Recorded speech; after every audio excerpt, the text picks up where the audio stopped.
Welcome to our YouTube channel QTech. स्वागत है आपका आपके अपने यूट्यूब चैनल क्यूटेक पर। तो जैसा कि आप जानते हैं कि हमारा सब्जेक्ट चल रहा है NFTL, network filter and transmission line. तो हमने 2 लेक्चर उसके डिलीवर कर दिए हैं। आपका नेक्स्ट टॉपिक है सिमेट्रिकल नेटवर्क। सिमेट्रिकल नेटवर्क हमने इससे पहले देखा है, लेकिन उसको हमने डिटेल में नहीं पढ़ा था। मैंने आपसे कहा था कि सिमेट्रिकल आपका एक सेपरेट टॉपिक है जिसको हम डिटेल में पढ़ेंगे। तो आज आपका वो टाइम आ गया है।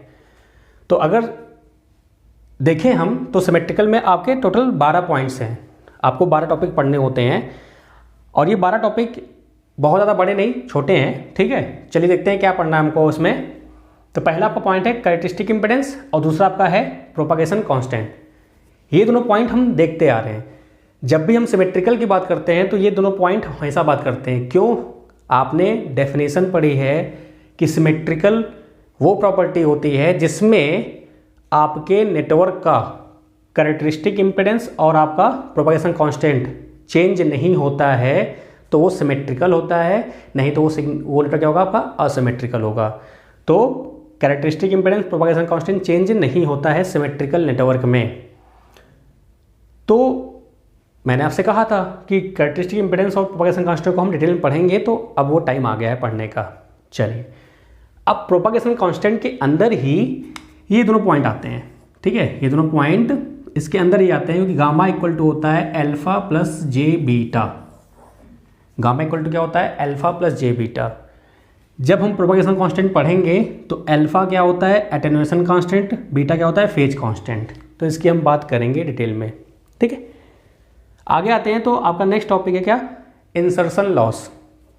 ये क्या होता है इसकी बात करेंगे हम। मीन्स कुछ लॉसेस होते हैं जो किसी सिस्टम के अंदर ही होते हैं, तो उसको आप बोलते हो इंसर्शन लॉस। तो बेसिक छोटा सा टॉपिक है, एकदम अनुसा है।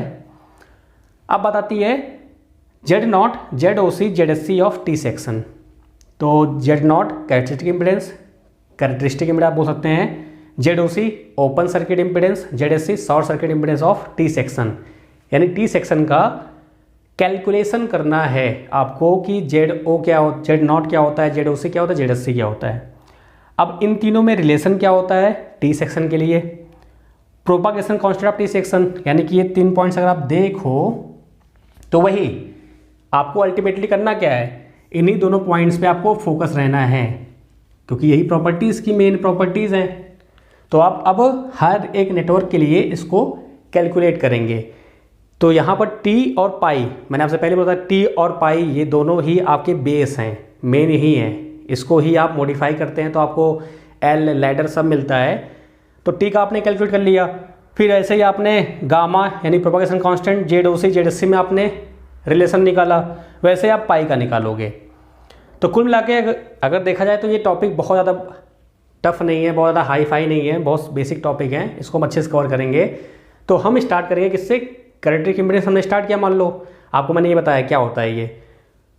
तो कैरेक्टरिस्टिक इम्पीडेंस जो पढ़ा हमने, तो उसके बाद तुरंत हम क्या करेंगे, टी सेक्शन का हम ये पूरा निकाल लेंगे, टी का हम पूरा निकाल लेंगे, पाई का हम पूरा कैरेक्टरिस्टिक वाला पार्ट निकाल लेंगे। यानी जो कैरेक्टरिस्टिक्स इम्पीडेंस वाला पार्ट है वो टी और पाई का एक साथ कर लेंगे, तो हमारा एक साथ कवर हो जाएगा। नेक्स्ट हमारा जब प्रोपागेशन कांस्टेंट पढ़ लेंगे तो प्रोपागेशन कांस्टेंट आपका टी का और पाई का निकाल के उसको सेपरेट कर देंगे हम। तो ऐसे हम लेक्चर फ्लो करने वाले हैं। ठीक है। अच्छा, एक और बात कि ये सब हम पढ़ क्यों रहे हैं? होता है जनरली जैसे हम पढ़ते हैं कभी कभी तो हमको लगता है यार कि हम ये पढ़ क्यों रहे हैं। अगर हम फिजिक्स पढ़ रहे हैं तो न्यूटन्स लॉ क्यों पढ़ रहे हैं? तो हमको पता है न्यूटन लॉस यूज होते हैं रियल लाइफ में कि अगर आप इतनी स्पीड से चल रहे हैं तो आप 1 घंटे बाद यहाँ पहुँच जाओगे। तो सिंपल फॉर्मूलेज हैं, आपने उसको यूज किया और आप निकाल सकते हैं। तो ये भी आपका एक बेस आप बना रहे हो। जब आप घर बनाते हैं तो बेस बनाना पड़ता है पहले, जिसको आप बोलते हैं नहीं ना। तो ये आपका बेस बन रहा है अभी। यानी कि ये जो चीज़ आप सीख रहे हो ना, कैरेक्टरिस्टिक इम्पीडेंस क्या होता है, प्रोपागेशन कांस्टेंट, ये आपको फिर से मिलने वाला है कहाँ पे? ट्रांसमिशन लाइन में। जब आप पढ़ेंगे तो वहाँ पे Z0 की वैल्यू होती है 377 या 120 पाई, डिपेंड करता है सर्किट कौन कौन से आपने यूज किए हैं। तो ये सभी क्या है, आप बेस बना रहे हो अभी, यानी कि आप इसको आगे यूज करने वाले हैं। चलिए शुरू करते हैं कैरेक्टरिस्टिक आपका जो है। चलिए शुरू करते हैं कैरेक्टरिस्टिक इम्पीडेंस से। ठीक है, ओके। चलिए तो कैरेक्टरिस्टिक इम्पीडेंस को हम थोड़ा सा एक्सप्लोर करते हैं। ठीक है। तो देखते हैं आपके यहाँ स्टेटमेंट लिखी हुई है। स्टेटमेंट क्या है? एक समान इनफाइनाइट सिमेट्रिकल नेटवर्क कास्केड में संयोजित किए जाते हैं। तो संपूर्ण संयोजन के प्रथम नेटवर्क के इनपुट टर्मिनल पर इम्पीडेंस का एक कांस्टेंट वैल्यू होती है। यह कांस्टेंट वैल्यू नेटवर्क की डिजाइन पर डिपेंड करती है। इसे Z0 कहते हैं। हो गया। अगर आपको यूनिवर्सिटी एग्जाम देना है तो इतना लिख के आपने फिगर बनाया, दैट्स इट, कोई फ़र्क नहीं पड़ता आपको समझ में आया कि नहीं आया, आपको मार्क्स मिल जाएंगे, आप पास हो जाएंगे। लेकिन जब आप डिप्लोमा करके निकलेंगे तो आप कई सारे एग्ज़ाम्स देंगे, DMRC, LMRC, DRDO, इसरो, कई सारे एग्ज़ाम होते हैं। तो वहाँ पे ये कॉन्सेप्ट पूछे जाते हैं, इन पे बेस्ड क्वेश्चंस पूछे जाते हैं। Z0 क्या होता है, ZSC क्या होता है, ZOC क्या होता है, उन पे न्यूमेरिकल्स आते हैं। तो अब थोड़ा सा समझते हैं कि ये कहना क्या चाह रहे हैं। ठीक है, चलिए समझते हैं। कुछ हमारे बच्चे बहुत समझदार हैं, उनको पता होता है, लेकिन समझते हैं। इन्होंने बोला कि आपके पास एक कोई नेटवर्क है। कैसा नेटवर्क है? कोई सिमेट्रिकल नेटवर्क है। अच्छा, यहाँ पे सिमेट्रिकल ही बोला, असिमेट्रिकल क्यों नहीं बोला? आपको पता है, आप स्मार्ट हो, कि जब भी हम कैरेक्टरिस्टिक इम्पीडेंस की बात करेंगे तो सिमेट्रिकल नेटवर्क की ही बात करेंगे, क्योंकि सिमेट्रिकल नेटवर्क की डेफिनेशन क्या होती है कि ऐसा नेटवर्क जिसके इनपुट और आउटपुट को परस्पर चेंज कर दे, इंटरचेंज कर दे, तो उसके कैरेक्टरिस्टिक इम्पीडेंस और प्रोपागेशन कांस्टेंट पर कोई भी इफेक्ट नहीं पड़ता है। ठीक है, चलिए, तो क्या किया आपने क्या किया कि कई सारे नेटवर्क को जो कि सिमेट्रिकल हैं उनको कास्केड फॉर्म में जोड़ दिया। अच्छा, कास्केड क्या होता है? कास्केड मतलब होता है कि दूसरे का आउटपुट तीसरे का आउटपुट तीसरे का इनपुट। मीन्स अगर ये पहला है तो पहले का आउटपुट दूसरे का इनपुट बन जाता है। ठीक है, तो ऐसे कास्केड फॉर्म में आप इसको जोड़ते हैं। सीरीज होता है, संट होता है, कास्केड होता है। ठीक है, तो कास्केड फॉर्म में इसे जोड़ दिया। अब हुआ क्या, इन्होंने क्या बोला कि इनफाइनाइट टाइम्स आपने जोड़ दिया, तो इसका जो इनपुट इम्पीडेंस होगा Z0, उसी को आप बोलते हैं कैरेक्टरिस्टिक इम्पीडेंस। और ये Z0 इसके डिज़ाइन पर डिपेंड करता है। जैसे आपने डिज़ाइन किया है कोई भी नेटवर्क, तो उस नेटवर्क में जो जो एलिमेंट आपने यूज किए हैं RLC, तो वो होता है आपका क्या, कैरेक्टरिस्टिक इम्पीडेंस। और ये इम्पीडेंस उन RLC की वैल्यू पर डिपेंड करता है। चलिए ठीक है। दूसरी बात, अगर आप इसको कट करके निकाल देते हो, मान लो आपने एक नेटवर्क निकाल दिया, ये तो इनफाइनाइट है, तो इसकी जो वैल्यू है Z0 की वो चेंज नहीं होती, वो वही रहती है। चलो भाई, फिगर समझ में आ गया, कुछ बातें समझ में आ गई। लेकिन इसका फिजिकल मीनिंग क्या है, इसका एक्चुअली क्या मतलब है, यानी कि अगर हम पढ़ रहे हैं तो इसका रियल लाइफ में क्या यूज है। तो अभी इसको यहाँ पे थोड़ा ड्रॉप करते हैं। इसको समझने के लिए एक कॉन्सेप्ट और लेते हैं पावर फैक्टर का, कि पावर फैक्टर एक्चुअली होता क्या है, उसका रियल टाइम में यूज क्या है। तो फिर इस पर दोबारा आते हैं, फिर समझते हैं चीज़ों को अच्छे से। और ठीक है, तो थोड़ा सी चीज़ें अच्छे से क्लियर होंगी, क्योंकि आप में ये भी आता है तो ये भी आपके लिए इंपॉर्टेंट है। चलिए, तो शुरू करें पावर फैक्टर। चलो शुरू करते हैं भाई। हैं, पावर फैक्टर एक वर्ड आप सुनते हो कब, जब आप AC सर्किट पढ़ते हैं, प्रत्यावर्ती धारा पढ़ते हैं ना, RLC। कभी DC में आपने पावर फैक्टर सुना है क्या? नहीं, क्योंकि वहाँ पे L और C तो होते नहीं है, शॉर्ट सर्किट ओपन सर्किट हो जाते हैं। तो आप पावर फैक्टर हमेशा AC में ही बात करते हो। अच्छा, ये यूजफुल क्यों है वो भी देख लेते हैं। तो cos phi इक्वल टू होता है R/Z। ये फॉर्मूला होता है रियल पावर अपॉन में अपेरेंट पावर। ये आपका cos phi यानी पावर फैक्टर होता है। अच्छा, अब AC में 3 टाइप के पावर होती हैं, real power, apparent power, reactive power. अच्छा, रियल पावर समझ में आ रहा है वर्ड से ही कि रियल है यानी वास्तविक शक्ति है, यानी जो हम रियल में काम करते हैं, पसीने निकलने लगते हैं, कुछ भी वटेवर, तो रियल पावर है। अपेरेंट मतलब होता है टोटल पावर। अब ये जो रिएक्टिव पावर है ये क्या है? तो आपने रिएक्टिव वर्ड सुना होगा, जैसे कि inductive reactance, capacitive reactance, XC और XL सुना होगा आपने। ठीक है, जिसको आप बोलते हो हिंदी में प्रेरणीय प्रतिघात। ठीक है, संधारित्र प्रतिघात। तो वो किसके कारण आता है? वो आता है L और C जो आपने यूज किया है उसके कारण आता है। अच्छा, अब इन तीनों को थोड़ा सा एग्जाम्पल के थ्रू समझते हैं। मान लीजिए आपने चिप्स लिया, आप गए मार्केट में या अपने कॉलेज कैंटीन में गए, वहाँ पे आपने चिप्स खरीदा, बोला भैया चिप्स दे दो, 5 रुपये पैकेट, 10 रुपये पैकेट आता है, तो आपने 10 रुपये पे किए, मान लीजिए 10 रुपये आपने लिया। तो चिप्स जो आप लेते हो एकदम फूला रहता है, मस्त एकदम लगता है कि हाँ यार बहुत ज़्यादा इसमें होगा, लेकिन जब आप उसको फाड़ते हैं तो इतना निकलता है। मीन्स कुछ ऐसा सिनेरियो होता है, ये चिप्स का पैकेट आपका है, चिप्स इतना ही होता है और आपका बाकी एयर होता है। ठीक है, चिप्स खाते हो ना आप, एयर तो खाते नहीं आप। तो अगर मैं आपसे बोलूँ कि रियल में आपने खाया क्या, तो आप बोलोगे कि भैया हमने चिप्स खाया। ठीक है, लेकिन आपको एयर का भी पैसा देना पड़ा ना। ये तो है नहीं कि आप उससे बोलो कि भैया ऐसा करो एयर निकाल लो और बोले चिप्स दे दो बस हो गया, मैं उतना ही पैसा पे करूँगा। ऐसा तो है नहीं। अगर 10 रुपये की चिप्स है तो आपको 10 रुपये पूरा देना पड़ेगा, चाहे कुछ भी हो जाए। तो एयर जो है वो रिएक्टिव पावर है, वो आपके काम का नहीं है लेकिन उस चिप्स के काम का है। बात समझ में आई? तो रियल प्लस रिएक्टिव पूरा मिला क्या हो गया, टोटल पावर। यानी टोटल पावर 10 रुपये हो गया। अब 10 में से आपने 8 रुपये ही खर्च किए अपने लिए, बाकी 2 रुपये दे दिए आपने हवा के लिए। अगर और बोले तो 6 रुपये दिए अपने और 4 रुपये आपने हवा में खर्च कर दिए, जो क्या काम के नहीं हैं। आई होप को समझ में आया होगा। चलिए यहाँ तो बात क्लियर है। अब जो cos फाई है, आप ये जानते हो कि cos फाई की जो मैक्सिमम वैल्यू होती है 1 होती है। यानी कि हम चाहते हैं कि cos फाई की वैल्यू क्या हो, 1 हो आइडियली।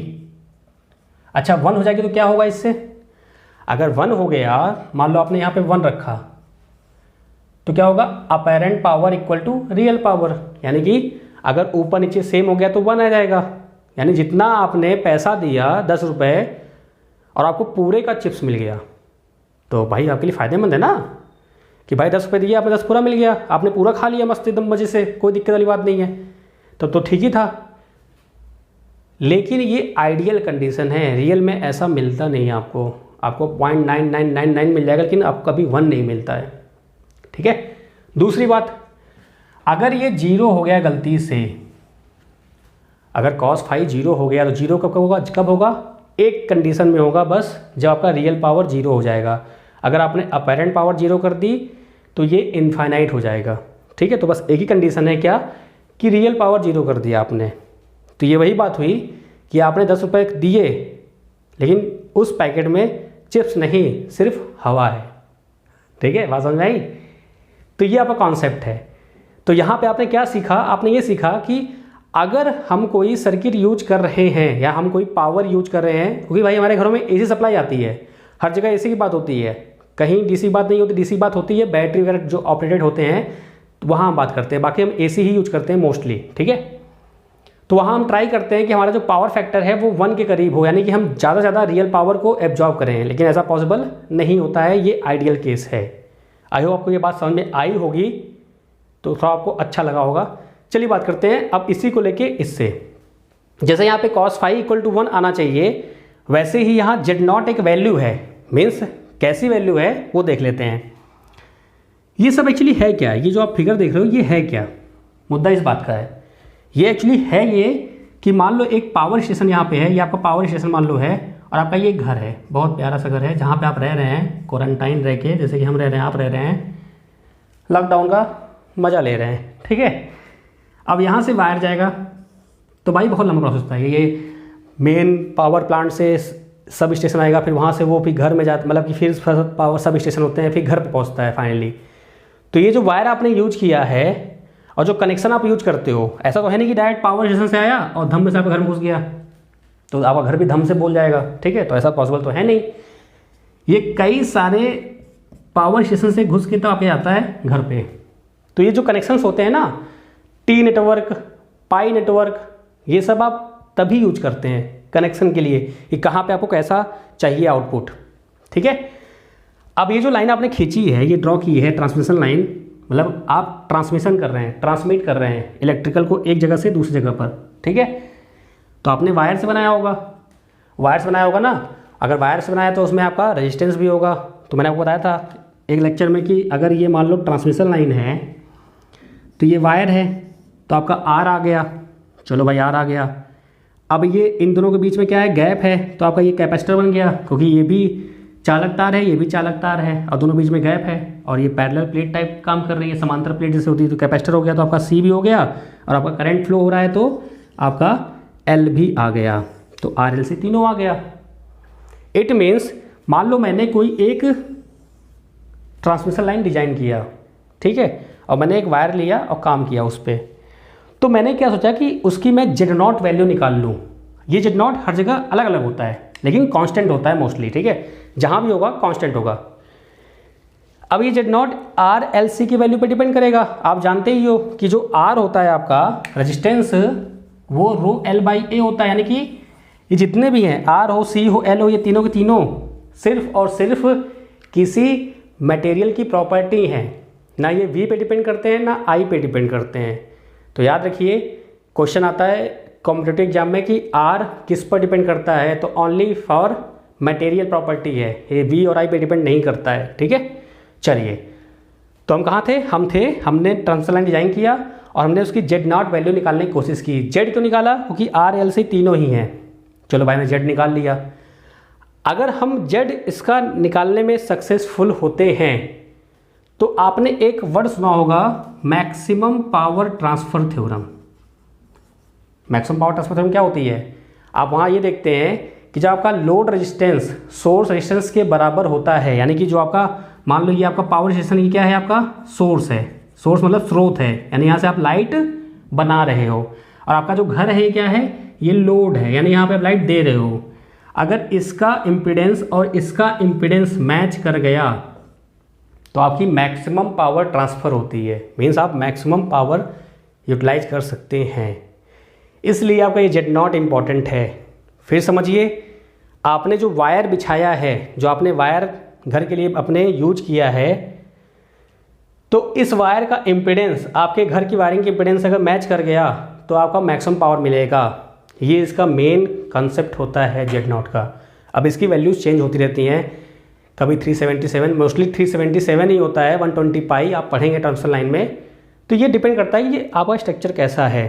अच्छा, एक बात और है, आप बताइएगा कमेंट में कि जो रेजिस्टेंस है वो V और I पर डिपेंड क्यों नहीं करता है, सिर्फ डायमेंशन पर ही डिपेंड क्यों करता है। चलिए, तो देखते हैं आपका नेक्स्ट टॉपिक जो है। आपने कैरेक्टरिस्टिक समझ लिया, आई होप आपको समझ में आया होगा। अगर नहीं आया होगा तो बताइएगा आप।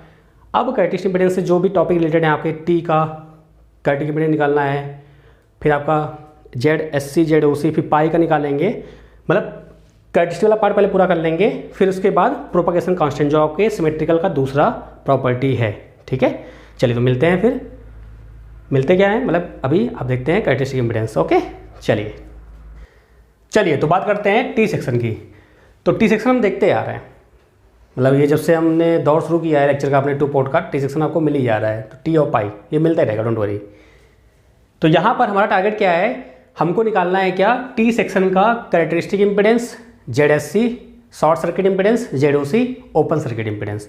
तो पहले हम कैरेक्टरिस्टिक इम्पीडेंस निकालते हैं कि कैसे निकालते हैं और उसकी वैल्यू क्या आती है, ठीक है। तो ले स्टार्ट करते हैं।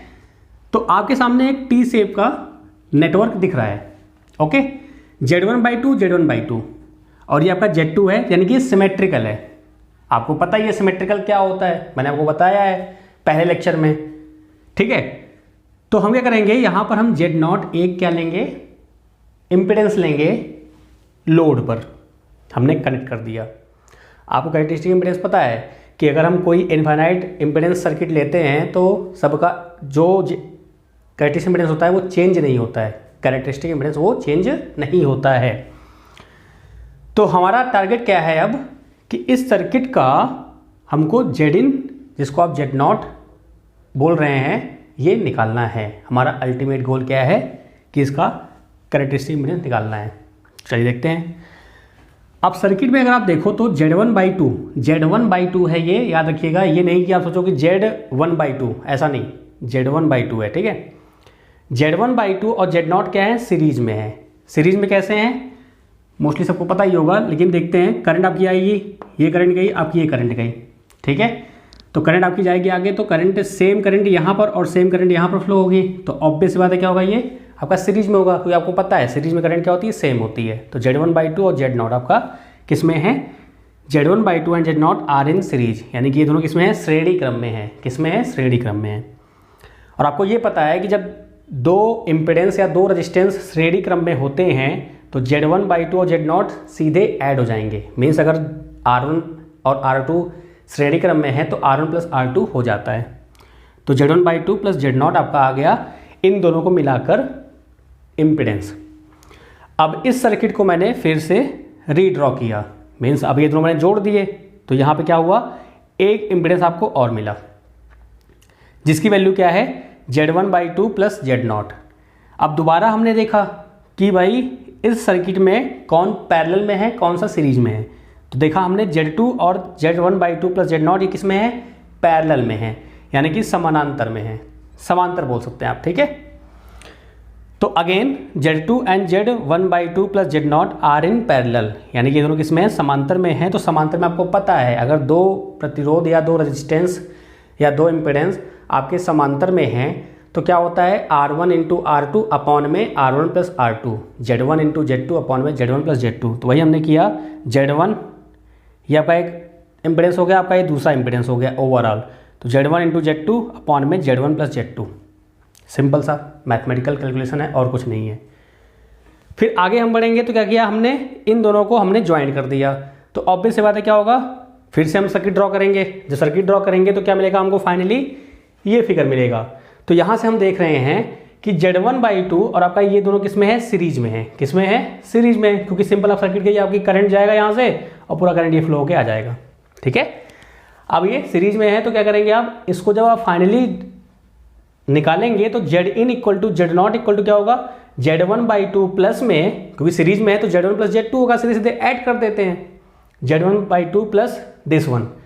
फिर आप इसको पंचांतर करेंगे वगैरह वगैरह जो भी आप करते हैं mathematical calculation, simple mathematics calculation है। तो फाइनली आपको क्या मिलता है, Z0 equal to Z1² plus Z1 into Z2। ये आपका फाइनल एक्सप्रेशन है। अगर आपके में क्वेश्चन आता है तो पूरा आपको ड्राइव करके आपको ये दिखाना पड़ता है, ठीक है।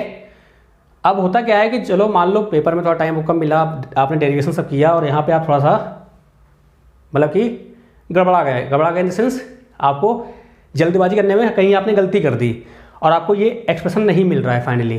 तो एक ट्रिक होता है, एक जुगाड़ है। जुगाड़ क्या है कि अगर आप देखो तो Z1/2 अगर इन दोनों को मल्टीप्लाई करो कितना आएगा, गुणा करोगे तो क्या आएगा, Z1² प्लस इन दोनों को ऐड करो कितना आएगा, Z1 आएगा, और ये आपका Z2 है तो Z1 इंटू Z2।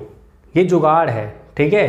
तो ऐसा मत सोचिएगा कि हाँ ये कुछ ऐसा नियम होता है, नियम नहीं है, सिर्फ आपको याद रखने के लिए, क्योंकि फाइनल में आपको एक्सप्रेशन एकदम सही लिखना है, वो गलत नहीं करना है, क्योंकि एग्जामिनर आपका मेन यही देखने वाला है कि ये क्या आपने लिखा है, ठीक है। तो याद रखिएगा, इसको भूलेगा नहीं, ओके। चलिए अब यहाँ पे एक लाइन लिखी हुई है, कोई भी लैडर नेटवर्क, लैडर आपको पता है, मैंने आपको बताया है, ठीक है, अनेक टी सेक्शन द्वारा निर्मित माना जा सकता है। ऑब्वियस बात है कि मैंने आपको बताया था अगर टी सेक्शन से बना है या टी नेटवर्क से बना है तो क्या बोलते हैं, टी लैडर बोलते हैं। अगर पाई से बना तो बोलते हैं पाई लैडर, अगर एल से बना तो बोलते हैं एल लैडर। तो यहाँ टी की बात हो रही है। लैडर की सीरीज आर्म यानी जो श्रेणी आर्म है, ये आपकी आर्म है, ठीक है, में कुल प्रतिबाधा Z1 प्राप्त करने के लिए प्रत्येक टी सेक्शन को Z1/2 रखा जाता है। मीन्स अगर आपसे कोई पूछे, आपका कभी वाइवा हो या कोई आपसे पूछे कि भाई यहाँ पे Z1/2 वैल्यू क्यों रखी है आपने Z1 क्यों नहीं रखी, सिंपल सी बात है। तो आप बताएंगे कि सर होता क्या है कि ये आपका एक टी सेक्शन है, अगर मैं इसको अब कंटिन्यूस फॉर्म में यहाँ पे बनाना चाहूँ लैडर टाइप में कुछ ऐसा, तो ये कुछ ऐसा ही बनेगा ना, कि कुछ और बनेगा, कुछ ऐसा ही बनेगा, ठीक है। तो आपका एक टी सेक्शन ये हो गया, आपका ये हो गया। अब ये सीरीज आर मतलब क्या हुआ, ये दोनों किस में हैं, ये दोनों आपके सीरीज में है, सीरीज में है ना। अब ये Z1/2 है और आपका ये भी Z1/2 है, यानी कि ये भी आधा है, ये भी आधा है, और दो आधे मिलकर एक पूरा बन जाते हैं, ठीक है। तो आपका इसलिए Z1/2 होता है। चलिए तो नेक्स्ट देखते हैं आपका, ये आपका हो गया कैरेक्टरिस्टिक इंपेडेंस। अब नेक्स्ट देखते हैं आपका ZSC और ZOC। चलिए तो हमने अभी क्या निकाला था टी सेक्शन का, हमने निकाला टी सेक्शन का कैरेक्टरिस्टिक इंपेडेंस, जो कि हमने देखा और समझा, ठीक है। अब आगे बात करते हैं ZSC और ZOC की ओपन सर्किट इंपेडेंस और शॉर्ट सर्किट इंपेडेंस क्या होता है। अच्छा ये सब बातें जो हम कर रहे हैं ना, तो उसके लिए आप निश्चिंत रहो, इनका यूज है, ये नहीं कि हम ऐसे ही पढ़ रहे हैं, इसका रियल टाइम भी यूज होता है और इसका मेन यूज आपका ट्रांसमिशन लाइन में आता है। तो ऐसा मत सोचिए कि हाँ कि इंजीनियरिंग में ये सब दिया हुआ है, डिप्लोमा आपके दिया हुआ है तो ये फालतू दिया हुआ है, या आप ये पढ़ रहे हो तो फालतू पढ़ रहे हो, काम की चीज़ है, डोंट वरी, ठीक है। चलिए तो बात करते हैं ZOC की ओपन सर्किट इम्पिडेंस कैसे हम निकालेंगे अगर निकालना होगा तो देखते हैं कि आपका ये टी सेक्शन है जो आपने देखा था, ठीक है। Z1/2 Z1/2 Z2 आपका हो गया, AB आपका इनपुट टर्मिनल हो गया, इनपुट पोर्ट बोल सकते हैं आप, CD आपका आउटपुट पोर्ट है। अब ओपन सर्किट बोला है तो इट मीन्स आपको ओपन करना पड़ेगा। किसको? जरूरी नहीं कि आप आउटपुट पोर्ट को ही ओपन करो, आप इनपुट को भी ओपन कर सकते हैं बिना किसी दिक्कत के। चलिए, हमने पहले क्या किया, हमने आउटपुट पोर्ट को ओपन कर दिया। अब क्या देखा हमने कि पोर्ट AB से देखने पर अगर हम इधर से देखते हैं तो Z1/2 आपके किसी काम का रहेगा क्या? ओपन सर्किट हो गया, ये किसी काम का नहीं है, तो यानी इसको आप ऐसे हाथ से ढक सकते हो, यानी ये बेकार है। अच्छा, कुछ बच्चों को बेसिक्स में बहुत दिक्कत होती है, किसी को अगर बेसिक में प्रॉब्लम हो कि सर जब ओपन होता है कैसे निकालते हैं, जब शॉर्ट कैसे निकालते हैं, थ्योरम्स में अगर कुछ दिक्कत हो तो आप बताइएगा, तो मैं उसका वीडियो बना दूंगा। चलिए, तो Z1/2 आपका किसी काम का नहीं है, बेकार हो गया। तो फाइनली क्या देखा आपने कि ये दोनों किस में हैं? सीरीज में हैं, क्योंकि करंट जाएगी। मान लो जब भी आपको दिक्कत हो हमेशा आप करंट फ्लो कराओ। आपने करंट फ्लो कराई यहाँ से, मान लो यहाँ से करंट आई जा रही है, इधर करंट जाएगी क्या? करंट नहीं जाएगी। क्यों नहीं जाएगी? क्योंकि ये ओपन है, आपने इसको ओपन कर दिया, तो पूरी करंट आपकी कहाँ जाएगी? यहाँ आ जाएगी। यानी यही करंट आपकी यहाँ पर भी आ रही है। और आपको पता है कि सीरीज में करंट क्या होती है? समान होती है, सेम होती है, श्रेणी क्रम में। तो आपका Z1/2 और Z2 आपका क्या है? श्रेणी क्रम में है, सीरीज में है। तो आपने सीधे क्या किया? उसको ऐड कर दिया। बहुत सिंपल था, फट से निकल गया, कोई दिक्कत वाली बात नहीं है। अब सेम उसी तरह शॉर्ट सर्किट इम्पीडेंस हम निकालेंगे। अब शॉर्ट सर्किट बोला है तो आपको फिर से बोल रहा हूँ मैं, आप आउटपुट पोर्ट को भी शॉर्ट कर सकते हो, इनपुट पोर्ट को भी शॉर्ट कर सकते हो, ठीक है। तो हमने क्या किया? आउटपुट पोर्ट को शॉर्ट कर दिया। CD आपका शॉर्ट हो गया, तो क्या बोलेंगे? ZSC। ये आपका ZOC है, ये आपका ZSC है। चलिए ठीक, कोई बात नहीं। अब ये शॉर्ट हो गया। यहाँ पर आपने देखा था कि ये किसी काम का नहीं था, ये ओपन था, लेकिन अब ये शॉर्ट है तो ये आपका काम का है, ऐसा नहीं है। फिर से भाई आप करंट फ्लो कराओ, करंट आपकी यहाँ पे आएगी तो यहाँ भी जाएगी और यहाँ भी जाएगी। अब यहाँ पे क्यों जाएगी? क्योंकि ये शॉर्ट है, इसके पास रास्ता है जाने का करंट का, यहाँ पे रास्ता नहीं था, ठीक है, एक गड्ढा था। अब कुछ लोग होते हैं गड्ढा पार कर जाते हैं, छत पार कर जाते हैं, बात अलग है, लेकिन यहाँ पे ऐसा कुछ नहीं होगा। ओके, चलिए, तो यहाँ पे क्या देखा आपने कि Z1/2 और Z2 क्या हो जाएगा? पैरेलल में, समांतर में हो जाएंगे, ठीक है, समांतर में आपके हो जाते हैं। अब समांतर में आपको पता है पैरेलल में कैसे निकालते हैं आप? R1 × R2 अपॉन में R1 + R2। सेम मेथड आपने यहाँ पर अप्लाई किया, Z1/2 × Z2 अपॉन में Z1/2 + Z2। फिर इस सर्किट को, परिपथ को आपने किया, फिर से थोड़ा सा सस्ता किया, मतलब छोटा किया, तो आपको कुछ ऐसा मिला। तो दोनों किस में है? सीरीज में है दोनों। फिर आपने क्या किया? दोनों को सीधे ऐड कर दिया, तो फाइनली क्या मिला आपको? फाइनली आपको ये मिल गया एक्सप्रेशन। तो ये दोनों एक्सप्रेशन आपके लिए इंपॉर्टेंट हैं, आपको फाइनली यही लिखना है।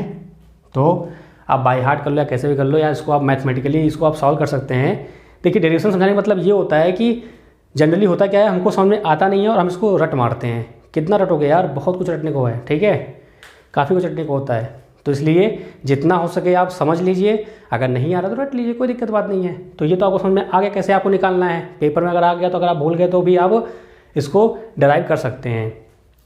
अब बात आती है कि यहाँ पे लिखा है स्टेटमेंट कि यदि नेटवर्क की ZOC तथा ZSC का मान आउटपुट साइड से देखने पर समान वैल्यू ही आएगी।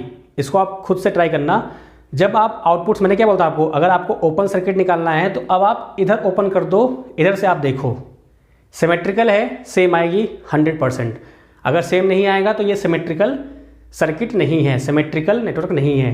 सेम इसके साथ भी है, यहाँ शॉर्ट ना करके आप यहाँ शॉर्ट कर दो, यहाँ चेक कर लो आप, सेम वैल्यू आएगी। तो फाइनली क्या होगा? ZOC1 मतलब कि इनपुट साइड से, ZOC2 मतलब आउटपुट साइड से, यानी कि OC, ओपन सर्किट। वैसे ही आपका ZSC1 इनपुट साइड से, ZSC2 आउटपुट साइड से, ZSC मतलब कि दोनों। तो आपसे वाइवा क्वेश्चन पूछ सकते हैं कि भाई ये बताओ, अगर मैं सिमेट्रिकल नेटवर्क में किसी भी साइड से ZOC, ZSC या Z0 निकालूं तो वैल्यू क्या आएगी? तो दोनों साइड से वैल्यू सेम आएगी, क्योंकि ये सिमेट्रिकल नेटवर्क है। की पॉइंट क्या है आपको याद रखना है?